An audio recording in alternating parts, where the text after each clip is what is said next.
Hello and welcome to another Monday Report by Bourdier.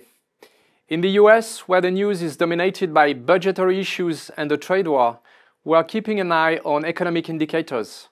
Last week, in addition to close to expectations figures on building permits and home sales, the PMI, the Purchasing Managers' Index, for May came out higher and better than expected, both for services and manufacturing, which was also up in Europe.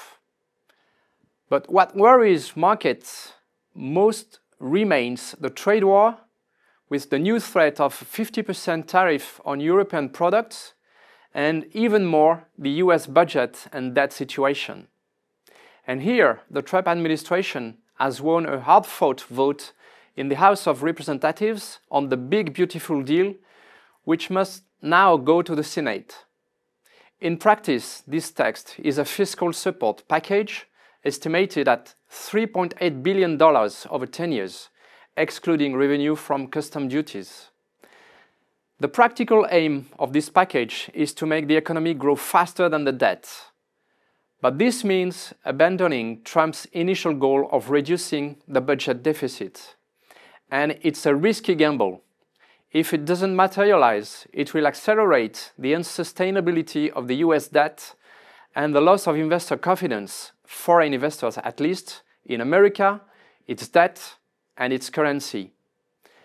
Against this backdrop, US long-term yields are on the rise with high volatility, resulting in a slightly negative performance from bonds last week, minus 0.4% on the US 10-year, but a greater decline for equities led by the US, minus 2.6%, and the dollar, minus 2%.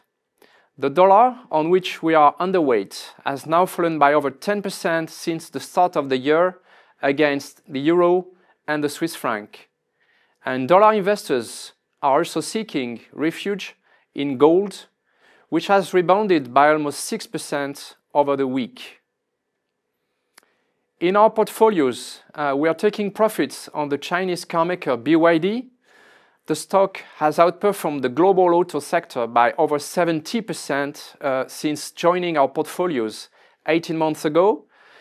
But the 75% rise year-to-date seems rapid to us and has consumed almost all our performance target for the year. On the other hand, we remain positive over the medium term and we will buy back on weakness.